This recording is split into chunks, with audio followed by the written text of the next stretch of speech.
Welcome to EF Pod English. Brought to you by EF Education First and English Town. Learn anytime, anywhere. Pod English Pre-Intermediate 44. Planning vacation.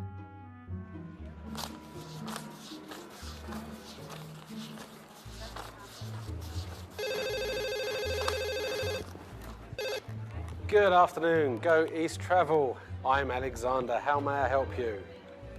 I'm sorry, could you just hang on 1 second, please? Good afternoon, Go East Travel. I'm Jonathan, how may I help you? Today, we're going to talk about planning a vacation. When you talk to a travel agent, they often ask you questions about your experience. For example, have you been to Italy? Today we'll learn that we often use the present perfect when we talk about our experiences. Like, I have been to France, but I haven't been to Italy. We'll also learn how to use never and ever with the present perfect. Yes, you'd like to go to Beijing, to the Olympics. That's fantastic. We do actually have a special at the moment for the Beijing Olympics. I'm sorry, could you just hang on 1 second? Thank you. Are you ready to watch the movie? Hello, good afternoon. My name's Lucy. How may I help you? Hello, welcome to Go Away Now. I'm Barbara. May I help you? Yes, I'm interested in taking a vacation. Have you ever traveled with us before? No, this is my first time. Where would you like to go? I'm not sure. Somewhere warm. Where do you suggest? We offer trips all over the world. Is there any part of the world you've never seen? Sure. I haven't traveled much. Have you ever been to Africa? We offer some inexpensive package tours. Take a look at the brochure. Or how about India? Have you ever been there? We have special rates to India. There's a lot to see there. Here's a brochure on India. I haven't been to either of those places, but I don't know. We also have a low-budget trip to Australia. Are you interested? Oh, yes. I've never been to Australia before. Have you? I was there last spring. It's beautiful. I highly recommend it. Take a look at this brochure. Okay, let's plan a trip to Australia. Oh, well, you're in for a few surprises. Yes, it's a wonderful place. Yes, Beijing especially.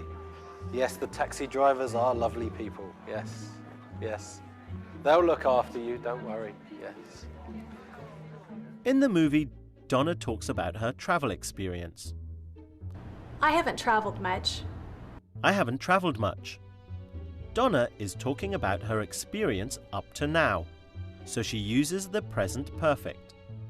This is how we make the present perfect. We use the helping verb have or has plus the past participle. So you could say, I have been to Mexico. And in the negative, I haven't been to Mexico. Sometimes with the present perfect in the negative, we use never. This is like not, but it is stronger. I have never been to Mexico. So can you remember? Where has Donna never been? I've never been to Australia before. That's right. Donna says, I've never been to Australia before. Sorry, could you just hang on 1 second, please? Thank you. Hello. Oh. Hello. Yes, I'm sorry about that. Yes, the Olympics, you said. Yes. We do have a special offer at the moment. Yes, yes, for the Olympics. Yes, yes, the dragons are amazing. Yes, the opening ceremony would be fantastic. Have you ever been to China before? You've never been to China? Excellent, good. Can you just hang on 1 moment, please? Thank you. In the movie, there are many examples of yes-no questions. To make a yes-no question, we use have or has, then the subject, then the past participle. Have you been to China? You'd like the whole package, yes? Flights, hotel, tickets? Okay, let me check. Yes, we do have a special offer. Yes. Yes, it's actually the week before the Olympics. Yes. Have I ever been to China? Well, I've flown over it. Yes, yes, and been fairly close, actually. Yes. And I do like Chinese food. Yes. But how do you make the question about experience stronger? Let's see. Have you ever been to Africa? Have you ever been to Africa? In questions, we use the word ever to mean at any time. Ever makes the question stronger. Just hang on 1 second, please. Hello, yes, so China, as I was saying, yes, it's a wonderful place. You have the Forbidden City, yes. Yes, exactly, yes, it's wonderful. The food is fantastic. And the taxi drivers, yes, they are the best in the world, you're correct, yes, yes. I'm sorry, what was that? Yes, full of mystery, yes, yes. And as you know, China is growing very, very quickly at the moment. And the Beijing Olympics should be something special, I'm sure. I am going to show you Yes. some sentences with missing words. Read them and guess what is missing. He has been to Germany 3 times. Let's try again. What's missing? Here's a hint. There are 2 possible answers.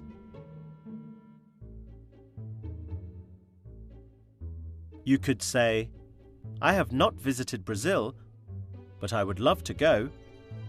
Or, to make it sound stronger, I have never visited Brazil, but I would love to go. Here's an experience question. See if you can fill in the gap. Good. Has she ever been to Argentina? Ever makes the question stronger. Hi, sorry to keep you waiting. Yes, we are extremely busy this afternoon. Yes, I think the best thing is if you come into the office and we can take your booking there. Okay, thank you very much. Bye-bye. Yes, if you could come to the office, that would be fantastic. We do only have 1 package left at the moment. Yes. Yes, you'd like to reserve that. Okay, I reserve that for you. And if you could come to the office, thank you very much. Bye-bye. Hello, hello, yes. Hi, sorry about that. Yes. Good job. Today we talked about the present perfect, the verb form we use to talk about experience. We talked about forming the present perfect using have or has and the past participle, like I have been to France, but I haven't been to Italy. We learnt how to make yes-no questions with the present perfect. Have you been to Australia? And can you remember how to make that question stronger? That's it. Have you ever been to Australia? So today we also learned about strong ways to ask and answer questions about experience, using never and ever with the present perfect. Yes, we do have space. Yes, we have a package. We have one available. If you could come to the office this afternoon, that would be fantastic. Okay. Yes, thank you. Bye-bye. Next time you visit your travel agent, Loads of money. remember to use the present perfect to talk about where you have and haven't been. Good luck!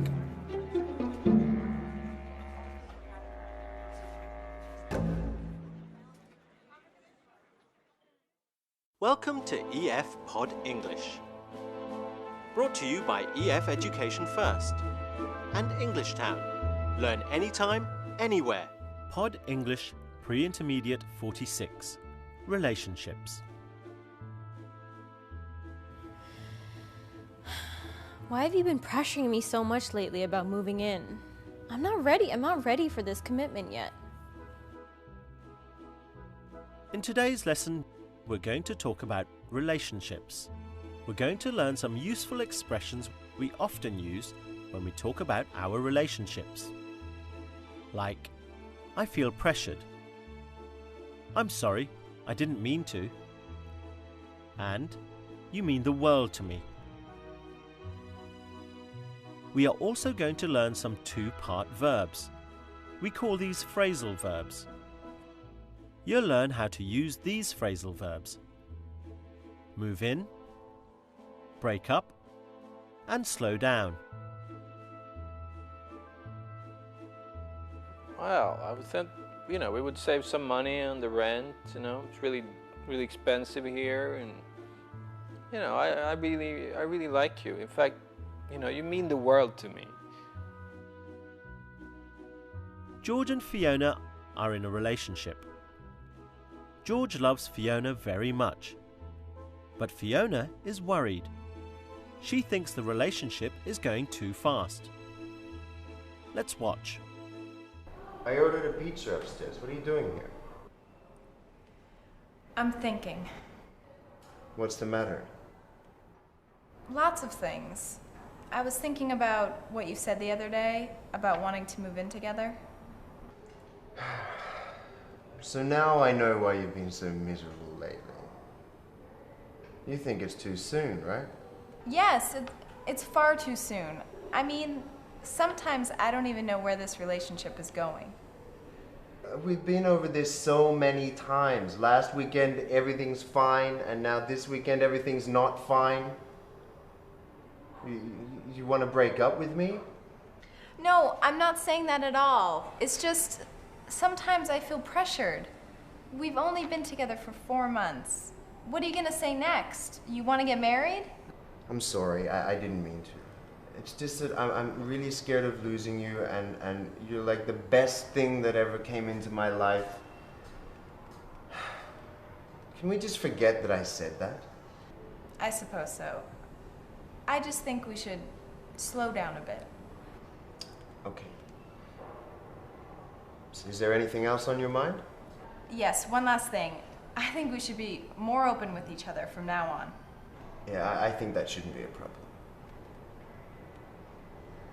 So is everything sorted now? Yes, I feel much better. I thought you were going to be furious at me. Oh, come on. You mean the world to me. Come on, the pizza's getting cold.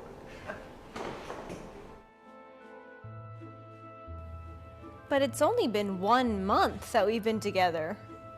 What are you gonna want to do next? Get married? No. After 2 months? No, more like after 3 months, but can we maybe start with getting a goldfish? I don't know.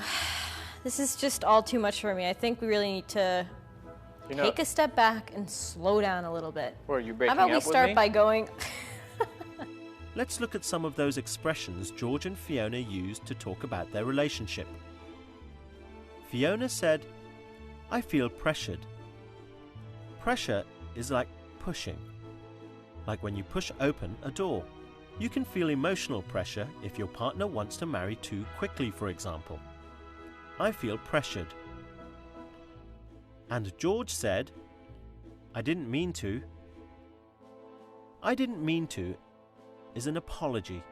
It says, I did something, but I didn't want to. It was an accident. I didn't mean to. At the end of the movie, George says to Fiona, "You mean the world to me." This is the same as, "I love you very much." You mean the world to me. So we know George loves Fiona very much. But there is a problem. Fiona is not very happy. I was thinking about what you said the other day about wanting to move in together. George wants to move in with Fiona. When a couple decide to move in together, that means they decide to live together. George wants to move in with Fiona. But Fiona is not ready to move in with George. Oh dear. Can you remember what George says to Fiona? You want to break up with me? That's right. He asks, "Do you want to break up with me?" When George asks about breaking up, he is really asking, do you want to end this relationship? But Fiona doesn't want to break up with him. She says, I just think we should slow down a bit. I think we should slow down a bit. Fiona is using a phrasal verb, slow down. In a relationship, this expression means you feel it is getting too serious. I think we should slow down a bit. Now let's give these exercises a try. I don't know. Could we just slow down a little bit? I mean, I do like you, but can we just maybe go on a date instead of talking about moving in? That'd make me feel a lot better. Are you breaking up with me? Not right now, but if you keep up this behavior, then that might come. Fill in the blank. What are the missing words?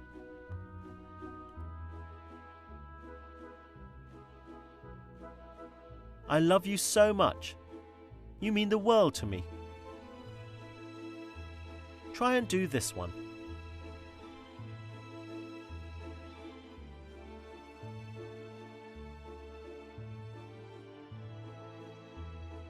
I want to see you every morning and every night. Let's move in together. And can you think of a phrasal verb which would fit here?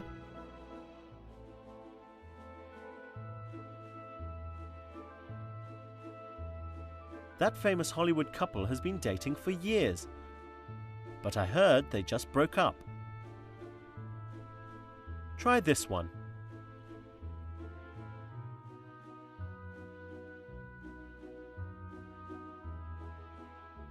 This relationship is too serious. Let's not rush. Let's just slow down. Can you remember an expression which could go in here?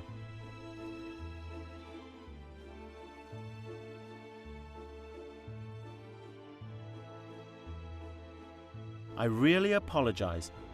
It was a mistake. I didn't mean to. Sorry. What's next? Like marriage? No, I was thinking more like a cat or something. So, what do you feel like? You don't like me anymore?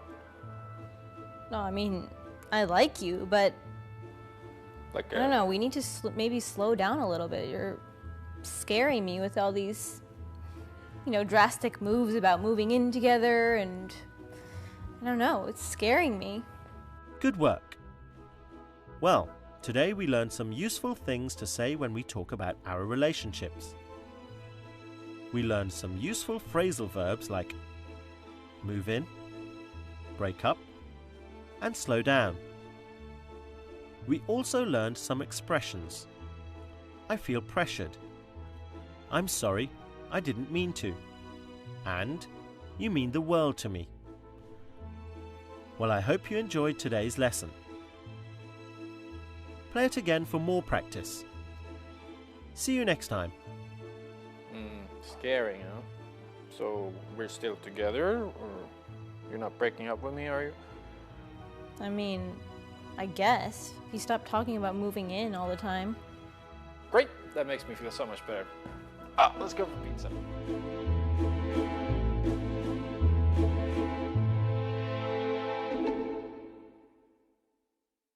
Welcome to EF Pod English.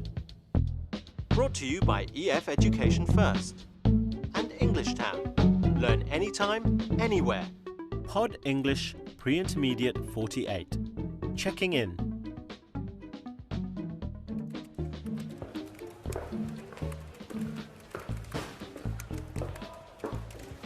Bag. Bag. Hello, how may I help you? Today we're going to learn some useful vocabulary for checking into a hotel. Reservation, register, and facilities. We're also going to review the passive voice. We'll talk about how we use the passive voice to focus on an object. Like, your room was cleaned this morning. I believe I have a reservation. Yes. What is your name, please? I'm with the U.S. Olympic ping pong team. Could you? The U.S. Olympic. What's your name? Jackie.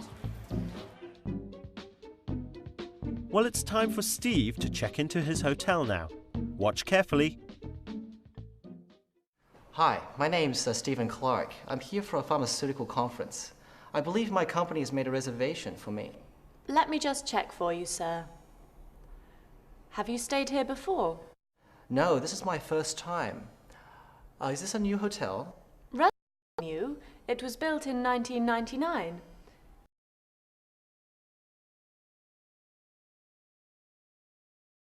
That's right. Did my employer also mention that I'll need an internet connection in my room? Yes, sir. All our rooms have internet connection. Excellent. Is my room ready now? Yes, it was cleaned this morning, sir. If you could fill out the register for me, please. Sure. I have 2 colleagues who should arrive here tomorrow morning. One of them uses a wheelchair. Do you have any facilities for disabled guests? Yes, sir. The lifts, the conference halls, and most of the bedrooms were designed to accommodate disabled guests. Good. I'll need 2 more reservations for 2 nights. Can you do that for me? Certainly. Can I take your credit card details, please? Unfortunately, both my credit cards were stolen a week ago, and I'm waiting for replacements. Do you take debit cards? Yes, that's fine. Thank you, sir. If you wait for a second, I'll have someone show you to your room. Jackie with the U.S. Olympic ping pong. Yep. I'm sorry, Jackie. There is no reservation for the U.S. Olympic ping pong. Let's look at some words which may be new to you from the movie. Reservation. When you ask a hotel or a restaurant to hold a room or table. Register. A register is a list of names that is kept for records. Facilities. These are the services or equipment available at a place like a restaurant or a spa. Now let's look at some examples in the movie of the passive voice. Is my room ready now? Yes, it was cleaned this morning, sir. Is my room ready? Yes, it was cleaned this morning. The question is in the active voice, but the answer is in the past passive voice. We often ask a question in the active voice. If you want to focus on the object, then you use the passive voice. Here, the object is the room. Who cleaned the room isn't important, but the fact that the room was cleaned is. Here's another example from the movie. The lifts, the conference halls, and most of the bedrooms were designed to accommodate disabled guests. The lift, conference halls, and most of the bedrooms were designed to accommodate disabled guests. The answer tells how the lifts, conference rooms, and bedrooms were designed, not who did it.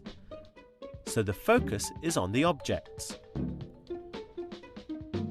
Remember, in the past passive voice, we use was, were, and the past participle. Like this example from the movie. Unfortunately, both my credit cards were stolen a week ago. Good work.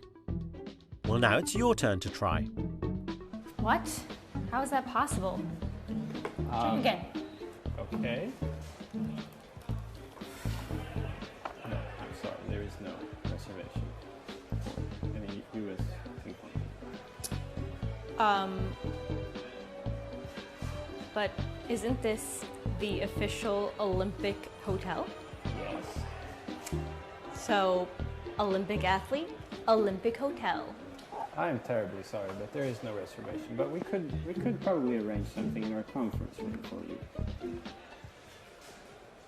We can set up a bed in there, and it will be very comfortable, I'm sure.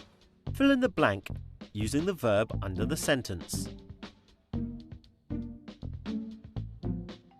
Is my room ready? Yes, it was cleaned this morning. Read the question. Fill in the gap in the answer.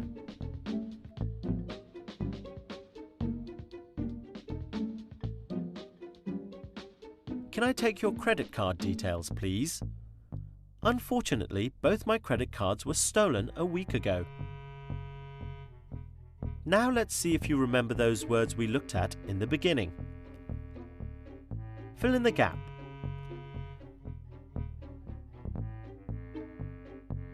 We need to make a reservation to stay in a room at this hotel. What about here? Can you think of a word which might fit in this blank?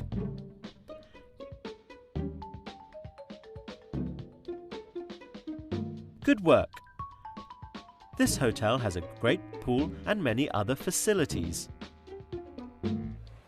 So could you double check on that reservation for me, please? Oh, okay, I'll check it out. I'm afraid we don't have a booking in real US Olympic. But we can arrange... I'm sorry.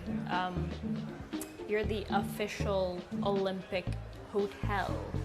I'm an Olympic athlete. I'm terribly Therefore, sorry. I tell you what, I think we can arrange some temporary accommodation for you in our conference room. Set up a bed, it will be perfectly... It's ridiculous. My whole team is staying at this hotel. US ping pong team. Hello? Well done. Today we've learnt some important words that we need when we check into a hotel, like reservation, register, and facilities. We've also learnt how to use the passive voice to give more information about an object.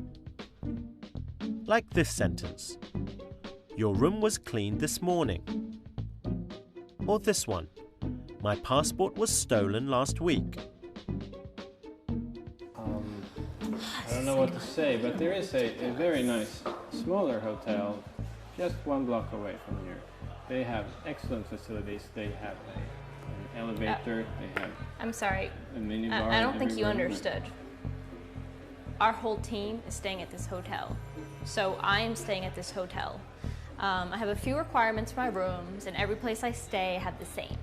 So I basically need to have a bubble bath, I need to have a massage at 9 p.m., and I need to have a sea view. So if you could arrange that, that would be great. I can't... Thank you. The bubble bath would be difficult to set up in the conference room, but I can probably arrange a very nice picture of the sea. Okay, well, I'll tell you what, John, I'll be back, okay? I'm gonna just step out. When I get back, I'll be ready to check into my room. Thank you. Bag. Thank you. Good work. See you soon.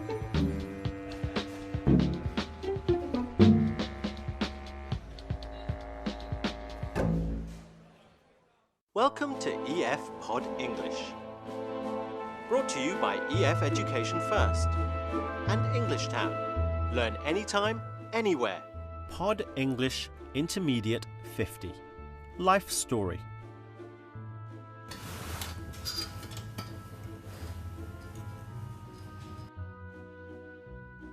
In this lesson, we're going to look at how to talk about plans for our lives by combining two ideas in one sentence.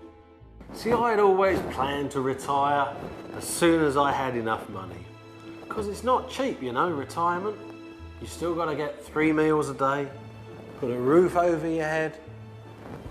But actually, see, I have all that now, but I don't pay anything for it. To do this, we can use special time expressions like when, as soon as, before, and after, and until, like in these sentences. As soon as I turn 60, I want to retire. When I finish school, I want to travel around the world.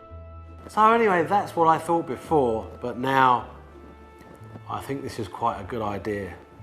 3 square meals, a roof over my head, and it doesn't cost me a penny. It's time for the movie now. Nick, Laura and I are going to play cards on Saturday. Why don't you come with us? Do you have any plans for the weekend? Yeah, I do actually. I'm visiting my friend Joe in Florida. He moved into a retirement home in Miami. You know Joe, don't you? Yeah, I know Joe. When did he retire? Isn't he still young? He retired as soon as he turned 50. Wow, he must feel older than he is. I'm not going to retire until I have to. When do you think you'll retire? As soon as I make enough money. I want to retire when I'm still active. I want to make the most out of my life and maybe travel around the world someday. What about you? What do you think you'll do when you retire? I don't know. Maybe I'll go back to school. I'd like to learn another language. I'll tell you what I won't do. I won't go to a retirement home. Really? Why not? I want to be independent. I don't want someone else cooking for me, cleaning for me, worrying about me. I can take care of myself. Do you think so? I want to be active, but when I'm really old, I might move into a retirement home. They have benefits. They are relaxing and comfortable. Yes, they're too relaxing and too comfortable. I wouldn't know what to do with all that time. So it's funny, really, because my family have always worked very hard. See, my dad, he's 70 now, and he's still not retired. Let's look at how Nick and Arid use conjunctions to connect two actions. Some examples of conjunctions are as soon as, when, after, before, until. Can you remember when Nick's friend Joe retired? Joe retired as soon as he turned 50. Nick uses the conjunction as soon as to connect the two actions. My brother, well, he moved to South America. I'm not quite sure why, but he seems to be retired over there. Anyway, he says he doesn't want to come back, or can't come back, I think he might have said. I don't know. Arid and Nick use two actions in one sentence many times. Let's look at what they say. Nick says, I want to retire when I'm still young. And what about Arid? Arid says, maybe I'll go back to school after I stop working. We can use words like when and after to combine two actions in a sentence. Let's listen again to how Nick and Aelred use these words. I want to retire when I'm still active. I want to make the most out of my life and maybe travel around the world someday. What about you? What do you think you'll do when you retire? I don't know. Maybe I'll go back to school. Let's look at more examples. I will come home as soon as the movie finishes. I won't retire until I'm 65.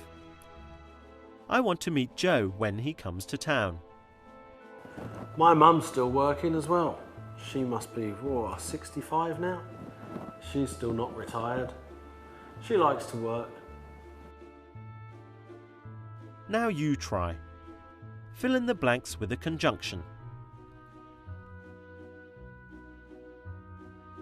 Nick will retire as soon as he has enough money. Can you fill in the blank here? Aelred wants to study after he retires. And here? What does Nick want to do when he retires? Try this one. I won't retire until I'm 65. See, the trick is, for a good retirement, I have one rule. Forget about your pensions and your banks and your savings. There's a simple and easy way to early retirement. Just go nick a car. Well done. In today's lesson, we've discussed how to talk about plans for our lives. We've looked at using time expressions or conjunctions to combine two actions in a sentence. We used when, as soon as, before, after, and until. As soon as I retire, I'm going to travel around the world. After I finish university, I'm going to get a job. That's right. Borrow a car, as they say. Yes. Make sure you get caught and make sure you end up here. Because this one's all right, this prison. Not too bad at all. See you next time. Just make sure your cellmate's not a great big Polish guy who likes men. Welcome to EF Pod English.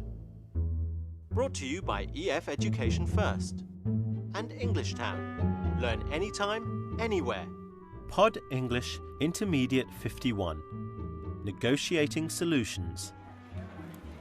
So just give them another 10% off, and that's Mr. it. Johnson?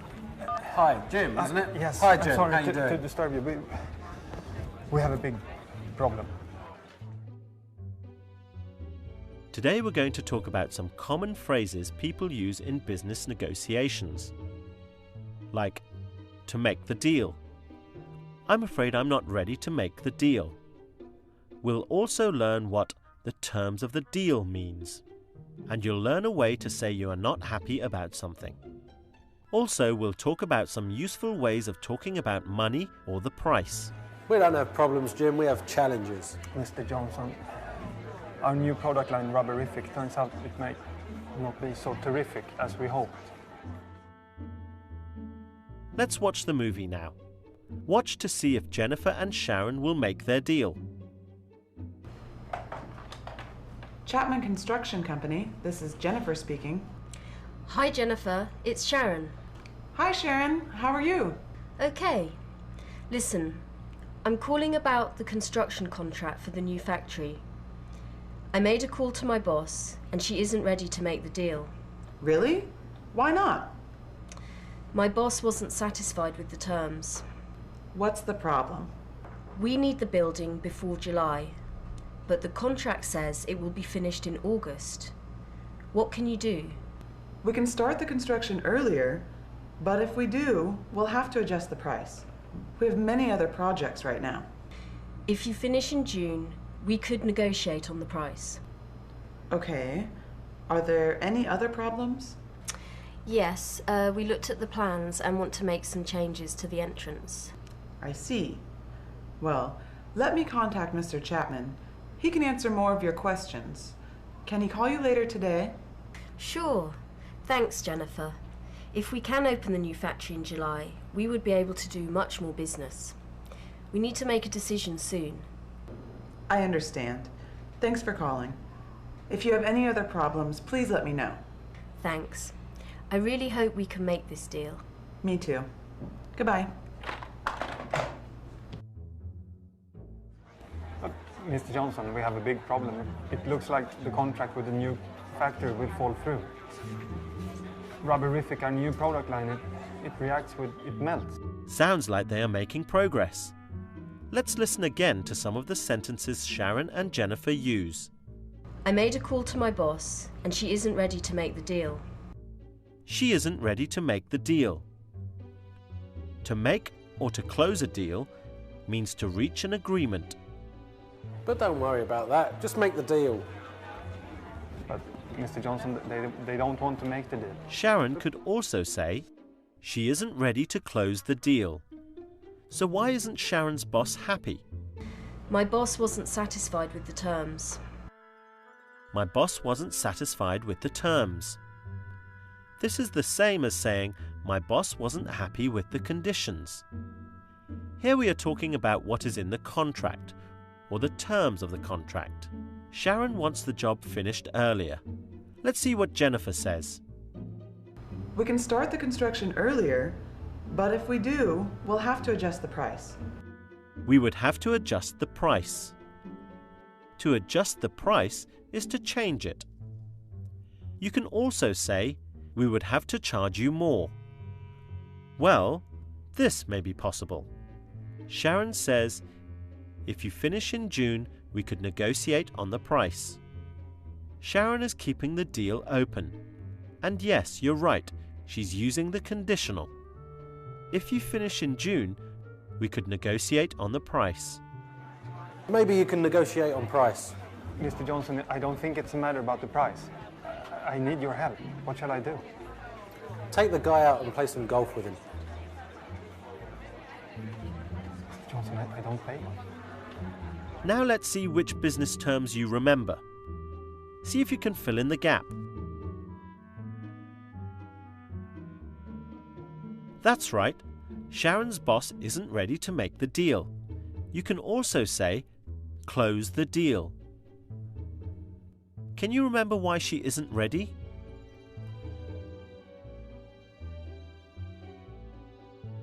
Sharon's boss isn't satisfied with the terms. And can you remember, when we are talking about terms, we mean the conditions of the...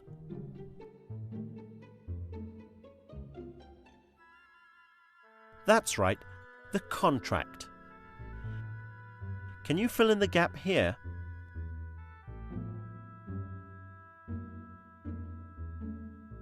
We can start the project earlier, but if we do, we will have to adjust the price. I know, but after finding this out, they are not happy with the terms of the contract. They want a lot more money. Well, you can negotiate on the contract, but then they have to deliver earlier. Well done. Today you've learned some useful language to use when you're negotiating. Like, make the deal. My boss isn't ready to make the deal. We've learned how to say we are not happy. I'm not satisfied about the terms. And when we say terms, what do we mean? That's right, the terms or conditions of the contract.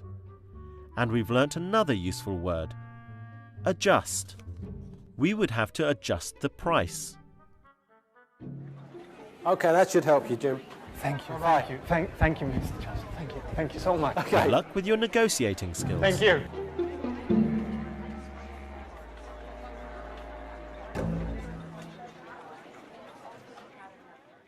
Welcome to EF Pod English.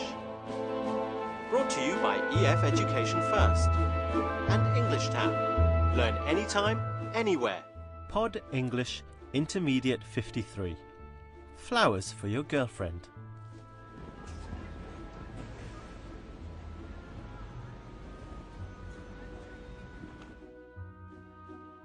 When we buy or sell something, we need to ask for details. Today we're going to practice using what, which, and how to find out more. Like this. What kind of flowers do you like? Or this. Which colour do you prefer? And this. How much are these flowers? You're now going to watch a movie about a man ordering flowers.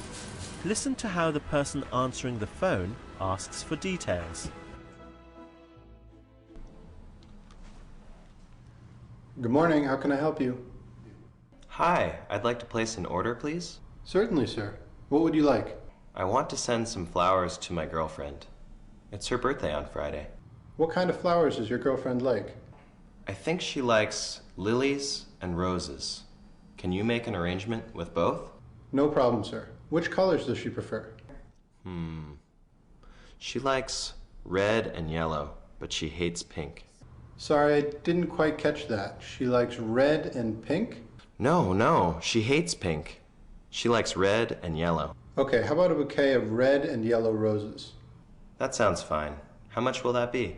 $15.75 for the regular bouquet and $21.75 for the deluxe bouquet.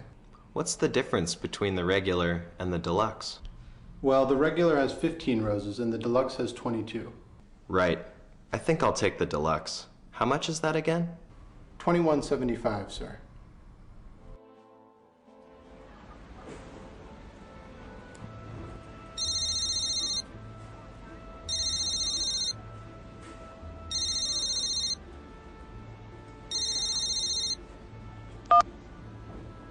Hello?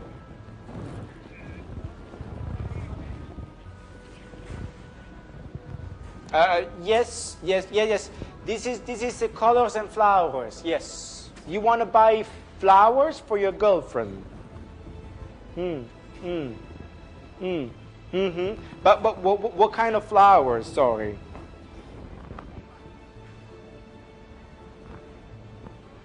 What? You don't know? Can you remember the first question the salesperson asked? What kind of flowers does your girlfriend like?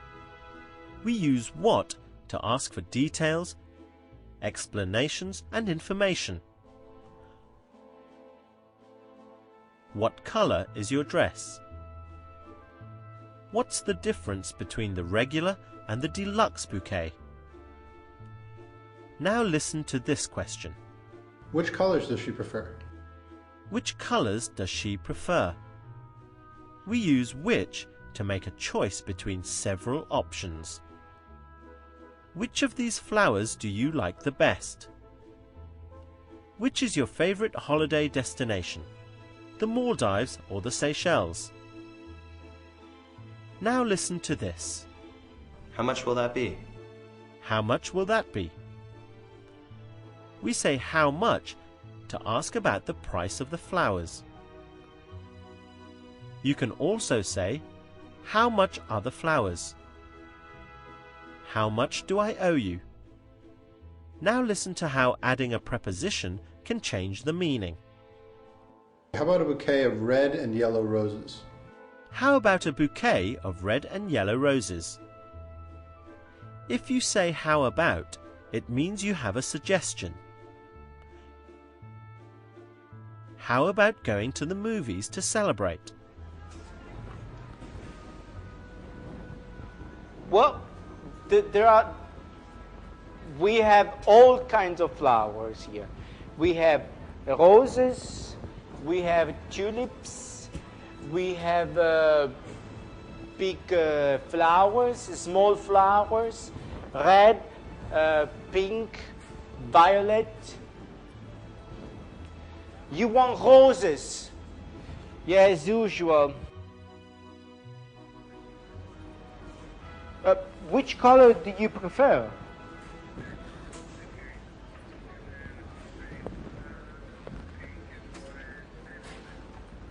Pink and red, maybe red? Okay. Well, we have red. I am going to show you some sentences with missing words. Read them and guess what is missing. Ready? Can you guess what goes in here?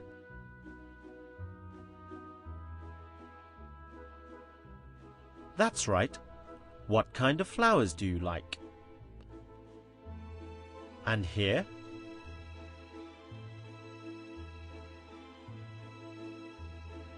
Very good.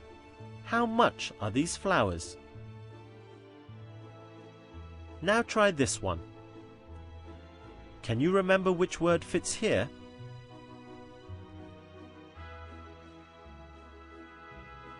Great. Which of these flower arrangements do you like the most? Try one more. What about here?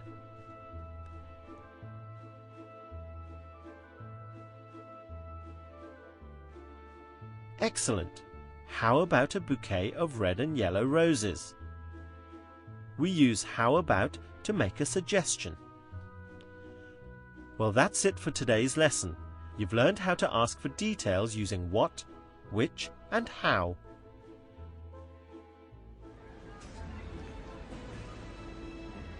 Yeah, but how many? You can get the regular bouquet or the deluxe bouquet. The deluxe bouquet are 22. I think it's $50. I think it's $50. You know dollars?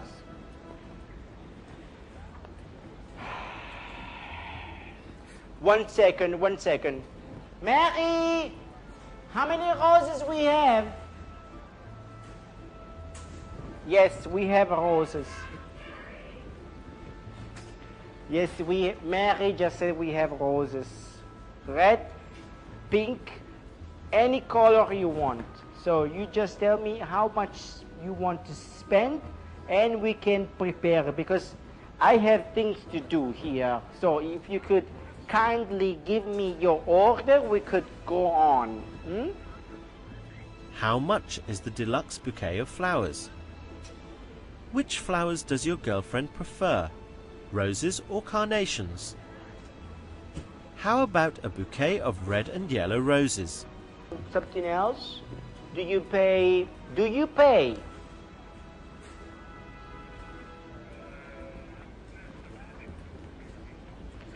It's expensive. A bouquet of roses for your girlfriend is expensive. is 5. If you can, go back and review your lesson, so you can practice sending me some flowers next time. Bye for now.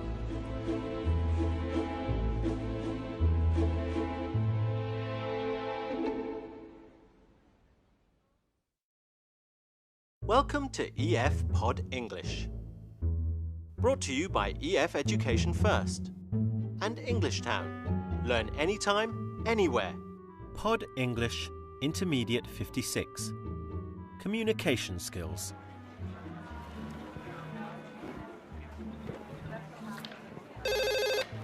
Hello, good afternoon. Yes, this is Alexander, yes, from Go East Travel.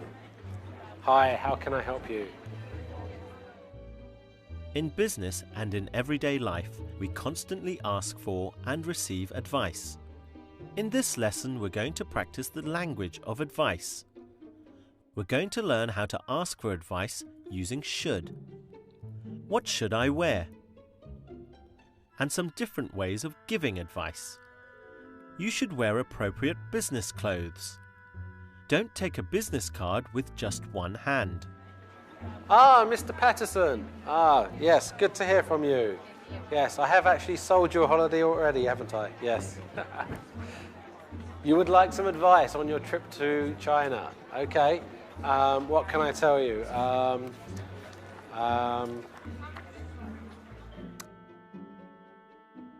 We're now going to watch a movie about a manager consulting with a cultural expert.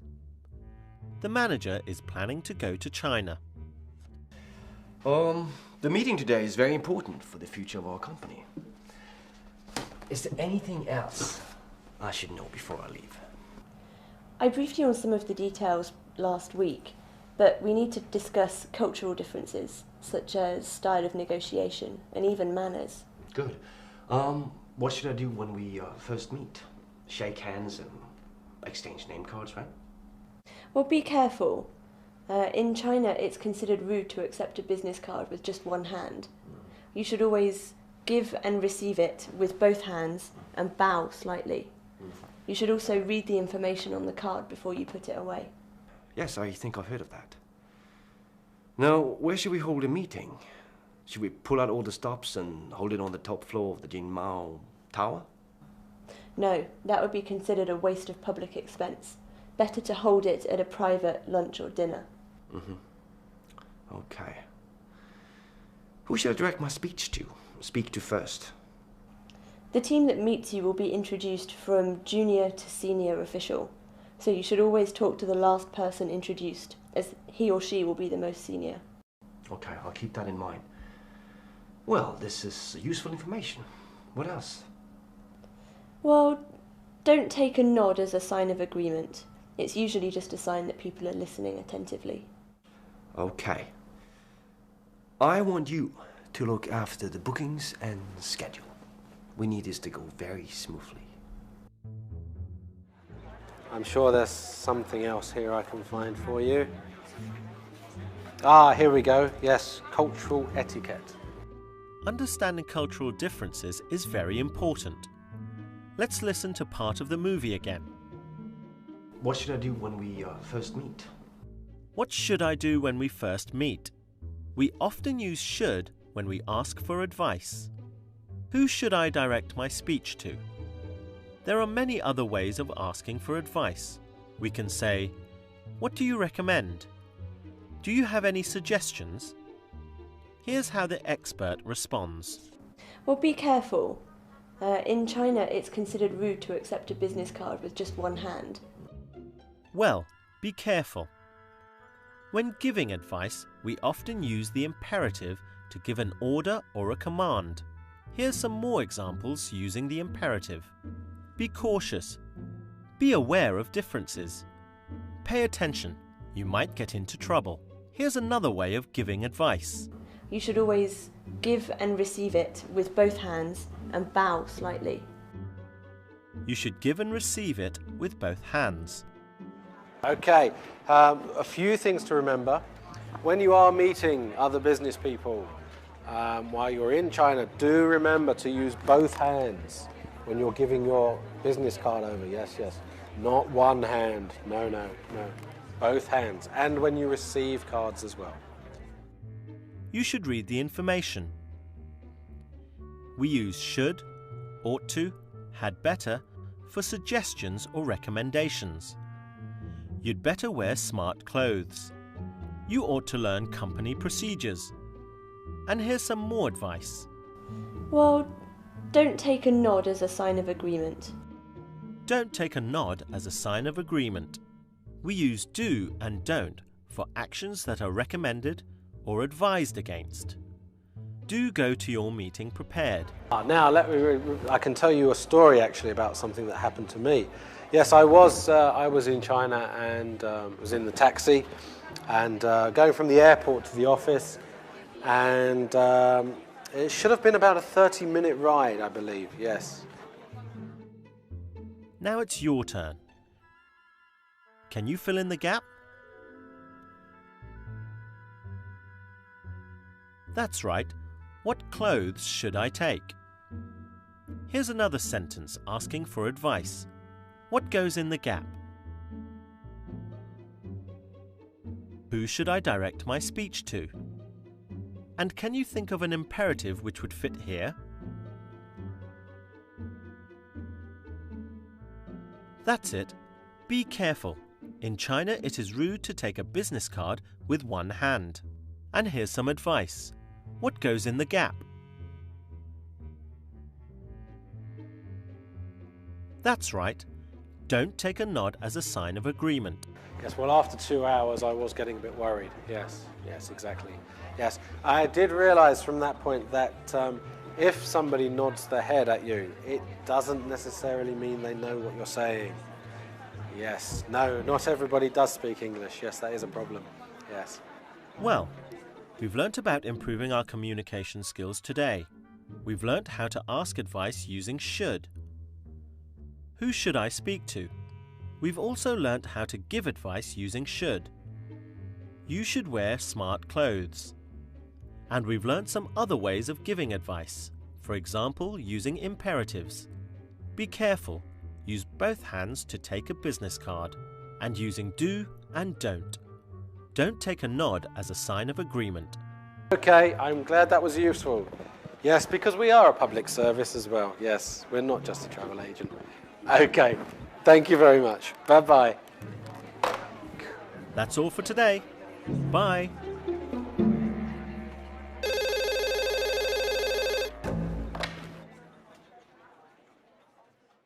Welcome to EF Pod English.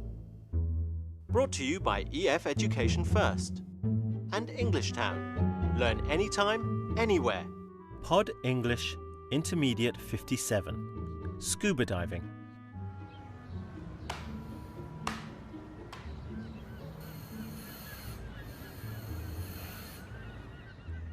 Today we'll look at some useful idioms that are related to sports and activities, but you can also use them in everyday life. We'll learn what these idioms mean, to have a go at something. Did you catch my drift? And oh dear, I'm in deep water. More on idioms later. Now it's time for the movie. Will wants to try a new sport. Hey Will, are you coming or going? Oh, I'm on my way out. Just checking out this schedule. Do you find anything interesting? Yeah, actually. I was looking at some of the courses you're offering outside of the gym. I'm getting tired of the routine and repetition here. We've had several requests from members asking for something more exciting and challenging. Did you read about the scuba diving classes and the rock climbing? I haven't come to that bit. What did you say? Rock climbing and scuba diving? Scuba diving. Scuba stands for self-contained underwater breathing apparatus. Did you catch my drift? Is that when you take a boat out into the ocean with all that gear on and dive to the bottom? Yep, you've got it. Mask, fins, wetsuit, regulator, and a tank. It sounds really difficult and dangerous. Anyway, where can you do that near the gym? Oh, we use an aquarium close by. We do all the confined dives there. Then, when you feel more confident and ready, we take a special trip to the ocean or a lake. I'm sure you'll love it. I'm not too sure about it. I was thinking about taking up rock climbing. I love the mountains. Well, when you've made a decision, sign up right over there. Great. Thanks for your help. So do you know what the word scuba stands for? Let's listen to Laura again to find out for sure. SCUBA stands for Self-Contained Underwater Breathing Apparatus. Did you catch my drift? Ah, self-contained underwater breathing apparatus. I knew it was something like that. But did you hear what else Laura said? Did you catch my drift? This idiom means the same as, did you catch my meaning? Or, did you understand? To drift is to be moved by water. Let's look at some more water-related idioms. I'm treading water. This means I'm not making any progress. I'm out of my depth. This is the same as this is too hard. Let's test the water. This means let's try something or let's experiment.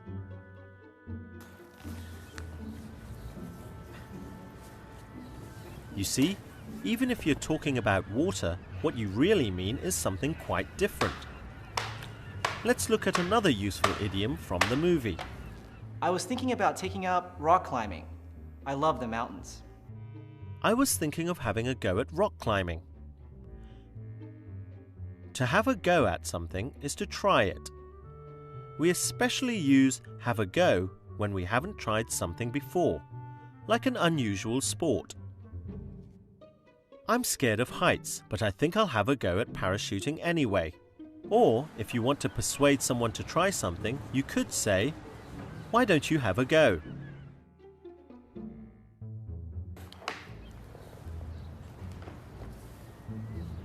I can't. Now it's your turn.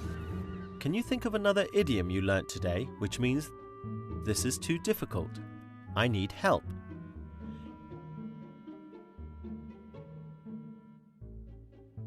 Excellent. The idiom is, I'm out of my depth. Can you think of an idiom which means, did you catch my meaning?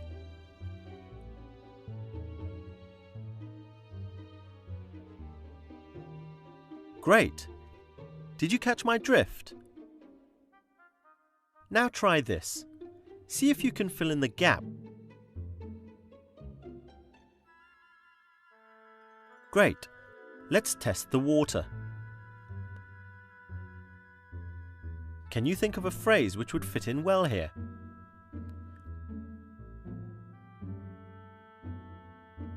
That's right. I'm not very sporty, but I think I'll have a go at playing tennis.